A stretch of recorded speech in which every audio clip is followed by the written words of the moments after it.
Good day, ladies and gentlemen, boys and girls. Welcome back to a brand new COD mobile video. Hope you are all having a wonderful day. As you can see by the title, in this video I'll be giving my opinion of the top 5 SMGs in season 2 of Call of Duty Mobile. And as I always say during listing videos, this is my opinion. However, I will try my best to back it up with some facts. So before we get into it, guys, a quick word from the sponsors of this video. Have you ever been playing COD Mobile and after a few games your device just decides to start heating up? And I personally have been on the end of this. So Mobtex is here revolutionizing the mobile gaming industry. Their flagship product is the Mobtex mobile cooler, and this will actually make your phone remain cool whether you are playing a mobile game or you are just casually using your phone. Mobtex is also the one-stop shop to get your mobile gaming triggers, thumb sleeves, and a additional ton of mobile gaming accessories. The link to the website will be the first link in the description, guys. I really do urge you guys to go ahead and check it out. There are some really cool stuff over there. Alright, let's get right into it.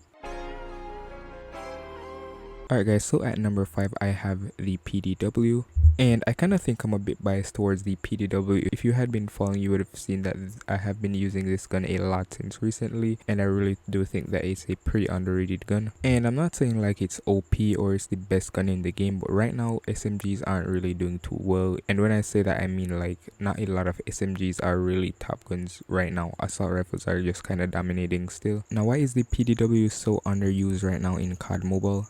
I have no idea, because if you do look in depth on the gun, it actually has similar stats to very powerful SMGs in the game like the Rust or the QXR, and overall it is one of the best SMGs for long range fights. And of course, this here is my PDW Gunsmith. I'm using the MIP extended light barrel, MIP strike stock, the granulated grip tape, OWC laser, and of course I'm using FMJ, but you can use any gun perk that you like, I guess. Now the reason it couldn't be any higher on the list, I believe that this is one of those guns that actually requires a bit of skill to use and understand it, and it also has a pretty slow ADS time compared to some other SMGs in the game. But as I said, overall it's still pretty good.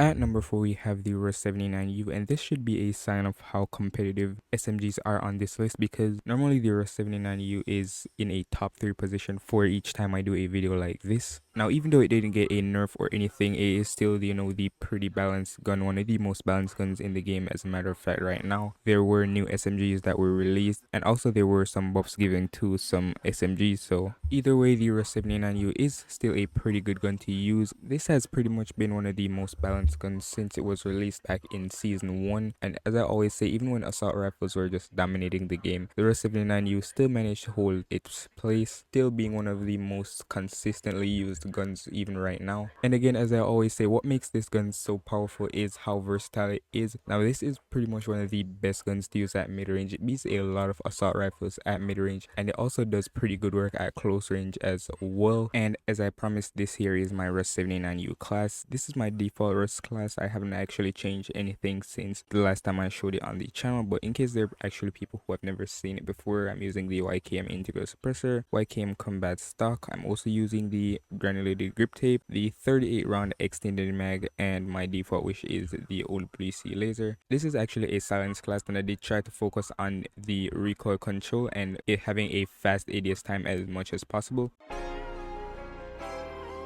At number 3 we have the QXR, and the QXR is actually pretty similar to the Rust 79U in terms of damage. The Rust 79U actually does a bit more damage than the QXR, but with a rate of fire that the QXR has, then it is just totally unstoppable, especially if you use the enhanced bolt perk. And what I believe makes this so special is how underrated it is, because I love to use guns that are pretty underrated. The QXR is also pretty versatile. However, where it really distinguishes itself from the Rust 79U is the range. So unlike other SMGs that excel at close range, the QXR actually performs its best when it's used at mid-range, like I would say 10 to 20 meters, and it is also able to win a good amount of gunfights at a pretty long range. Additionally, guys, this is my QXR class. It's the same class that I actually showed in the QXR video. If you did watch that, it's a silence build. I'm using the monolithic suppressor, which will increase the range and stuff. I'm also using the OWC laser, the fast reload.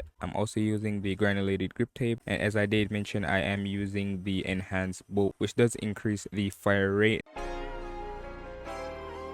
At number 2, guys, we have the QQ9, and I know that a lot of people will be surprised by this because a lot of people regard the QQ9 as probably the best SMG in the game right now, especially since the buff it was given during the mid-season update. Now, I do have to agree that the QQ9 is a pretty good gun overall, and a pretty solid SMG. When it comes on to close range fights, outside of the 3-tap weapons, then the QQ9 is basically, unstoppable if you can manage to get your shots on target. However, the reason why I just couldn't put it any higher and I just had to settle it at second place was because of the lack of versatility. Now, with the mid-season update, the QQ9 actually does a lot better at mid-range because they did increase the damage and stuff. However, I just still think the versatility in terms of long-range fight is kind of missing on the QQ9, and that's something that I think will never be added to the QQ9 because that will just make the gun absolutely broken. But overall, it is still pretty decent. It is still one of my top 3 guns to use overall. And here is my QQ9 class. It is a bit different from the one that I did show previously on the channel. This is actually a new class that I did make. I just kind of adjusted a few things. So firstly, I'm using the monolithic suppressor. Again, I am trying to make this a silence build, and also I did say the QQ9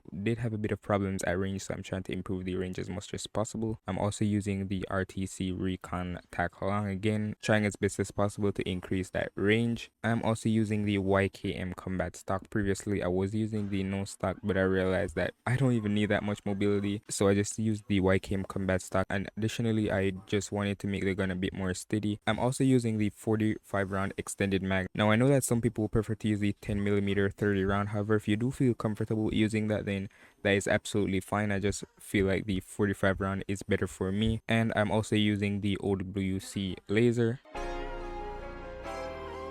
And finally, at number 1, I have the GKS, and the GKS has actually been my top gun for like 3 seasons now since I started to use it, a bit more and got more comfortable with over time. Now, a lot of people might argue that the QQ9 is better than the GKS, but it was actually so hard for me to put one over the other because they both have their advantages and disadvantages. But overall, I do think that the GKS just stands a better chance, and as I did say before, the GKS probably won't be the QQ9 at close range, but when it comes on to mid-range fights or long distances, the GKS actually performs very well. And also, if you add factors such as recoil, the GKS is one of the most steady guns, while the QQ9 has some recoil here and there. And what makes the GKS so unique for me is that it is a 4-tap at most distances from 5 meters to about 30 meters, and that is just absolutely insane, and not a lot of guns can do that. And this here is my GKS class. It's actually the same as my Rust class, are pretty similar. I'm using the YKM integral suppressor. I'm also using the YKM combat stock, the granulated grip tape, the 40 round extended mag, and I'm also using the OWC laser. And again, this is a silence build. The ADS time is actually pretty fast on this, and as I did say, the GKS is pretty easy to control in terms of recoil.